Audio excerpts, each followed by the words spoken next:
Ano yung extractive na leadership? You get from people. Okay? So, people under an extractive leaders are tired, low morale, low self-esteem, always thinking about quitting.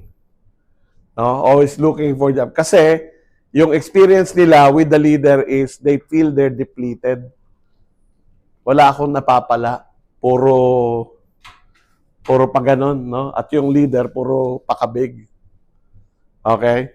And when leaders talk to the team members, they feel diminished. Lalong lumiliit yung tingin nila sa sarili nila pag kinakausap sila ng boss nila. Those are extractive leaders. Ano yung regenerative leaders? Like, kapag ka napunta ka doon sa regenerative leader, you see yourself growing. I'm getting better at what I do. My confidence is increasing. You know, I'm succeeding. I'm hitting my targets. And I'm hopeful for the future for myself. Like, ito yung isang solid evidence niyan. Ang tingin mo sa boss mo, mentor. No? And then your level of commitment is high because mentor no? I'm learning a lot from this person how to be a good leader.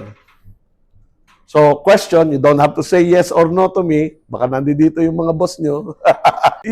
Do you feel that you are regenerating when you're with your boss?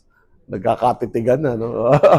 Are you feeling that you are growing, regenerating with your boss, or do you feel depleted, diminished whenever after you talk to your boss? Yan. Huwag niyo ako sagutin, ano? Reflection, ano? Ngayon, i-reverse natin yung question na yon. If I ask your team members, do they feel regenerated with your leadership?